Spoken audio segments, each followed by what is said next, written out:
চলমান কোটা সংস্কারের এক দাবি ও সাধারণ শিক্ষার্থীদের ওপর নির্মম হামলার প্রতিবাদে নাটোরে বিক্ষোভ মিছিল ও সমাবেশ করেছে বৈষম্য বিরোধী ছাত্র আন্দোলন। বাগাতিপাড়া উপজেলার দয়রামপুর বাজার থেকে একটি বিক্ষোভ মিছিল বের করে Kadirabad cantonment public school and sapper কলেজের শিক্ষার্থীরা। মিছিলটি বাজার এলাকার প্রধান সড়ক প্রদক্ষিণ করে পুনরায় দয়রামপুর বাজারে এসে সমাবেশ করে। এ সময় বক্তারা সাধারণ শিক্ষার্থীদের শান্তিপূর্ণ আন্দোলনে অবৈধভাবে ছাত্রলীগ হামলা চালিয়ে আহত করেছে। ৬ জন নিহত হয়েছে। হত্যা ও হামলার সুষ্ঠু বিচার এবং দাবিনামা পর্যন্ত আন্দোলন চালিয়ে যাওয়ার কথা জানান তারা। বিস্তারিত দেখুন নাটোর প্রতিনিধি শাহাবুল আলমের প্রতিবেদনে।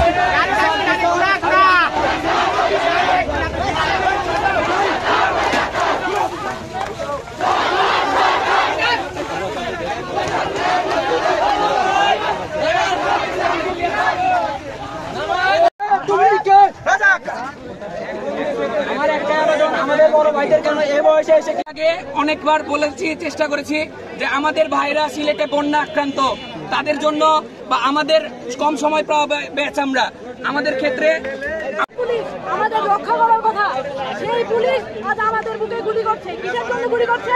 আমরা যোগ্য চাকরি চাচ্ছি, সেজন্য গুলি করছে।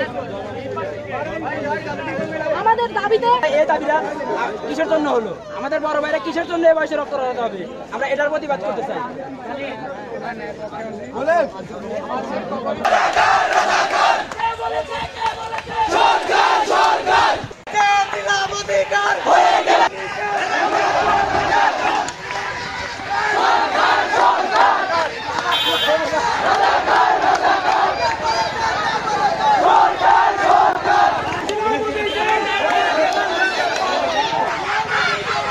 ভুল নেই, কোনো অযৌক্তিকতা নেই। আমরা কোনো অযৌক্তিক দাবি নিয়ে রাজপথে নামি নাই। যেহেতু কোনো ভুল নাই, সেহেতু আমাদের দাবি মেনে নিতে হবে। কোটা সংস্কার করতে হবে এবং সব থেকে বড় কথা, কোটার আগে জীবন। আমার ভাই রাজপথে মরলো কেন? সেই জিনিসের জবাব চাই।